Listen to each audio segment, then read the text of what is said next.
to the elders, past and present. I would also like to acknowledge my own ancestors, especially the women in my family, because of the choices that they've made has led me to this point, and I'm really very honored to be here today.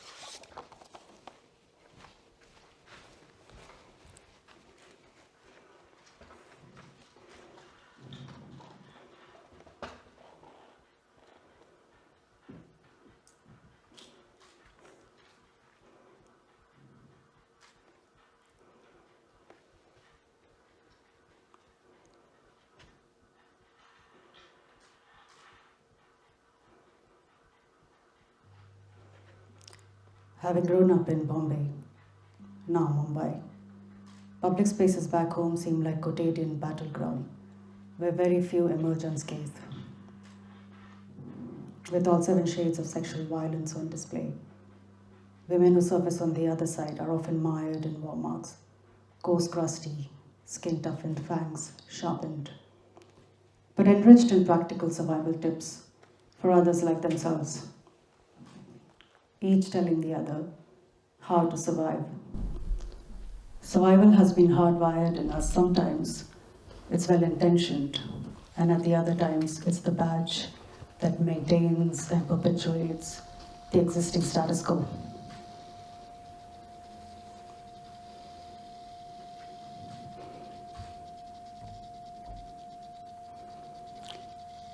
As a young girl growing into a woman's body, I'd often imagined building myself a body shield, a collapsible metal wire bird cage-like enclosure when worn above my clothes would add a layer of protection from straying hands in crowded spaces where I'm unable to fully protect myself, thus making my body morbidly visible and yet comically inaccessible. Making drafts or two in my head, finding loopholes in its design, has only urged me right back to the drawing board, making versions and updating it.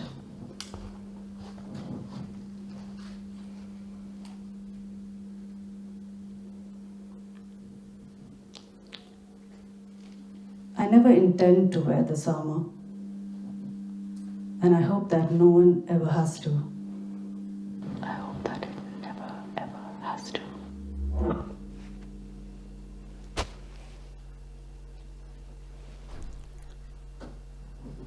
The places we live in not only influence us, but is also affected by us. The shared landscape is far from being static, as we know, is in a constant state of flux, caused by agents responsible in building, reframing, and breaking existing structures. So while the streets hold the possibility of being a site where social hegemony is exerted, is expressed, reinforced or challenged, they're equally a fertile ground of study. It's a space for micropolitics.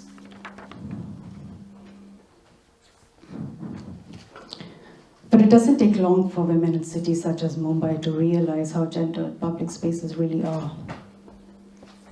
The position which women hold in these spaces may as well be one of being mere travelers where we're only transiting and never staying.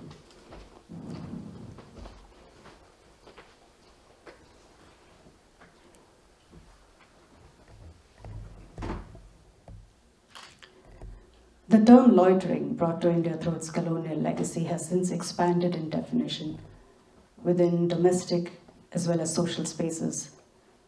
The irony of this invisibility in public space can be unpacked through long-term initiatives undertaken in India as well as in other South Asian countries, sustained by the act of women occupying public spaces, that is beyond simply traveling from their works to homes, from picking children up to going to the markets, where each occurrence in public has to be purposeful, justified.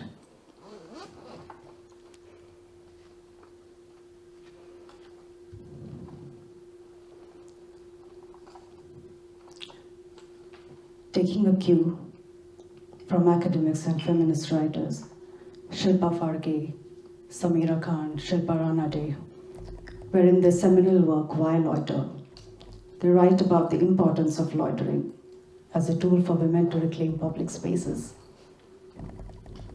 Meet to Sleep, and I Never Asked for It, undertaken by Blank Noise, a feminist action collective in India, has rhizomatically grown over time, examining women's position in streets and subsequently in the social structures of society.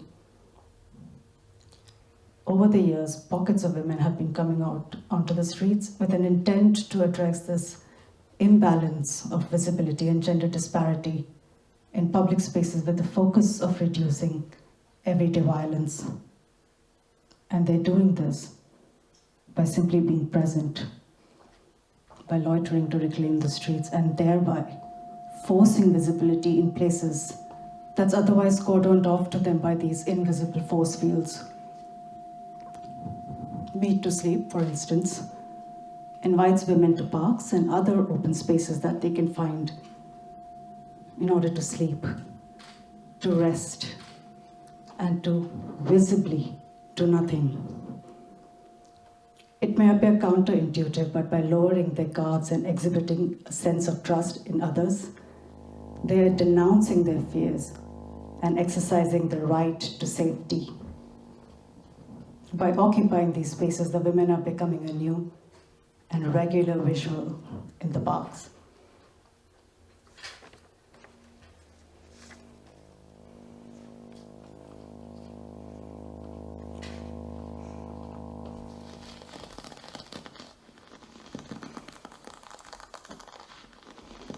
When the train arrived at the destination, everybody went their separate ways, and it's just about this one moment in time, and about how it was just frozen there for a second, and then it was gone.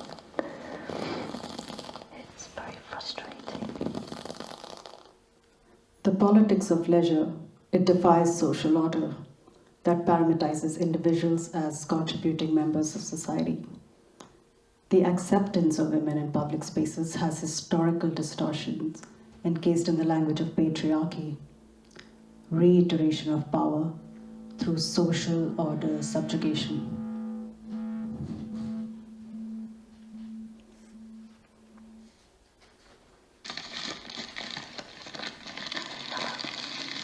It's really nice to see you tonight. I recently became aware of something that I just assumed was a certain way, but then I found out that I was wrong. It's difficult to see. Pakistan-based collective Girls at Dhaba actively turned the idea of where women of decent reputation can be seen at on its head by inviting groups of women and others to places normally habituated by men alone, such as roadside tea stalls. Girls at Dhabas reject the doctrine of women staying excluded from certain spaces within the city and challenge the myth of spaces being strictly confined to the possession of one gender alone. While interacting with the space through a multitude of ways, Girls at Dhabas eventually hope to open the landscape for their presence, to be viewed not as an anomaly that has appeared to have fallen between the cracks of society, but rather to be perceived as a regular and everyday detail in the diverse social landscape. It's a simple act of subversion that's served hot on the side of dissent.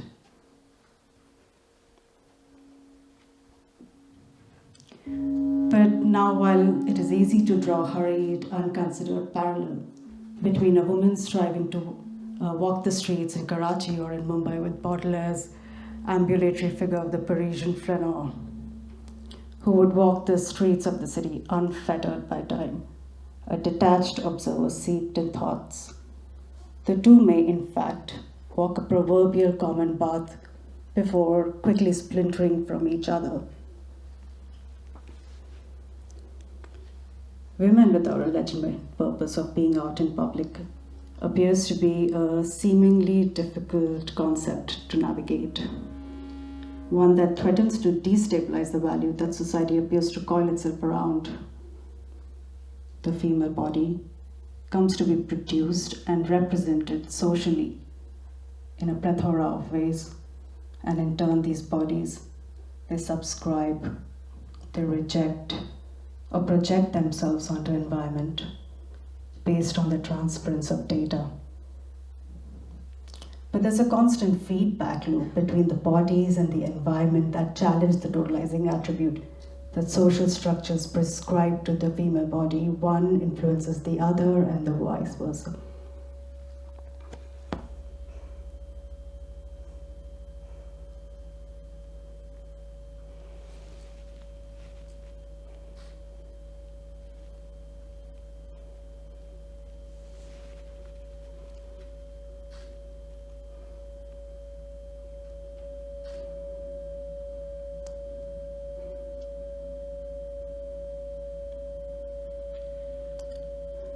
But as much loitering is an act of resistance, it is equally a way to reclaim leisure. The streets hold the possibility of being a hegemonic site, making it a fertile ground for study.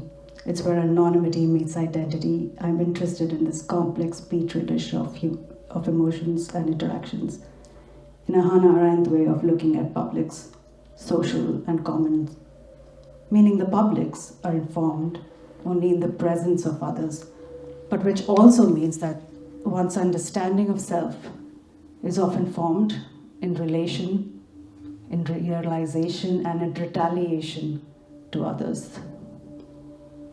That is, beyond adapting to stay relevant within society, beyond simply coping, but rather interactions could also mean that we are training together to negotiate and to come to an agreement, to learn and to unlearn, a call and response.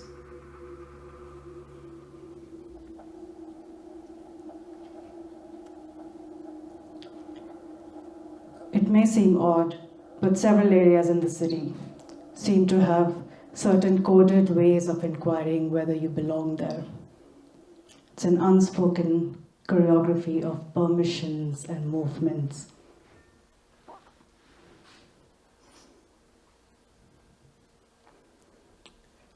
When I recently met Ali, a young man from Pakistan who lives and works in Vasa, who speaks of how well Finland and especially the city of Vasa has treated him and his family, he'd also humorously tell me that often when he and his friends, also of South Asian or African descent, would walk along the sidewalks, people inside the parked cars intuitively would lock their cars. Ali finds this recurring gesture amusing, but I see it as violence. I hope that it never, ever has to.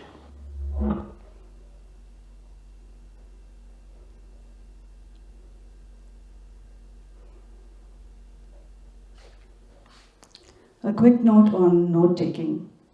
Although due to its empirical structure, it bears a passing resemblance to anthropological methodologies, it is in fact deeply connected to feminist practices of recording personal, political, and social history as dissident aesthetics.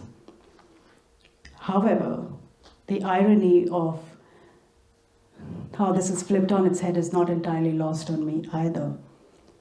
There is some hidden comedy and dangers in seeing myself as this informal hobby ethnographer, making notes about a society and attempting to arrive at human behavior from limited and superficial conditions. It is an irony how, for instance, here in Finland, this non-European woman observes a largely white society making records archiving the present, creating a timestamp of temporary interactions, however esoteric. It is also no doubt colored in my own cultural, in my social and personal experiences. It is a flawed data, the acknowledgement of which is already a step ahead of what Malinowski might have ever done. And you get a tilt in one direction or another. I suppose that just about everyone is fascinated with the study of exotic peoples and reading about them, but how do you feel the anthropologist can apply all of this varied information to the understanding of, say, our own civilization? What we have to do is to take each one of these societies as a kind of a laboratory in which we study some of the possibilities of human nature, and then come back and say, human beings could do this that we thought they couldn't do. And we have to re-examine our own culture-bound, ethnocentric notions of how people can learn and how they can live and what kind of people they can be.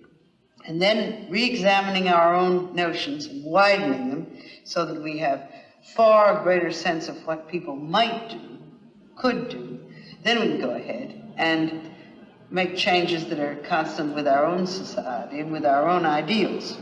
Now, you mentioned about peoples sometimes being culture-bound, such as believing that their own society is the best, has the best ideology and way of life and all. Now, how do you cope with that sort of problem, particularly with Americans who very often feel that they have the best society in the whole world?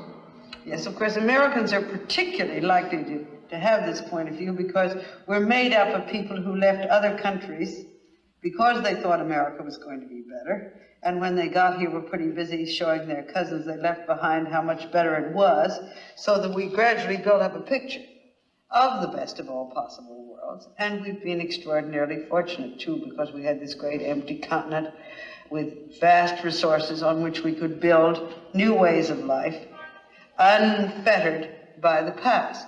But of course, in doing it, we've ended up with this pretty narrow notion, so that one of the most useful things that anthropology can do, especially for Americans, and there's some other countries that need quite a lot of it too, Great Britain, the Scots, Scandinavian countries, all of them, they're fortunate countries that have fared very well in recent history and tend to feel that they have the best solutions in the world. They can all profit by a knowledge of the contrasts between themselves and other societies, and realizing that their culture is, comparatively speaking, very recent, very special, and only one version of the way in which human beings can do things. The question of equal access to public spaces has many moving parts. The subject and the object are in a state of interdependence, while constantly shifting positions. It's intangible, it's slippery and restless. By being here today, present and visible, and you being here, willing to engage through these meandering co-loiterings together, I hope to crack open a jar that has been left to ferment for a long while now, in order to let some fresh air in, and in the process, also filling the room with its distinct, pungent smell. It's a feedback loop.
Thank you for your attention.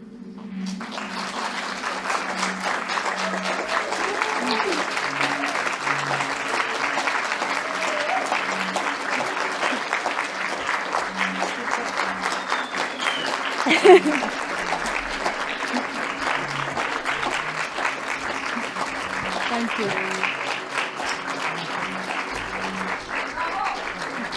Thank you.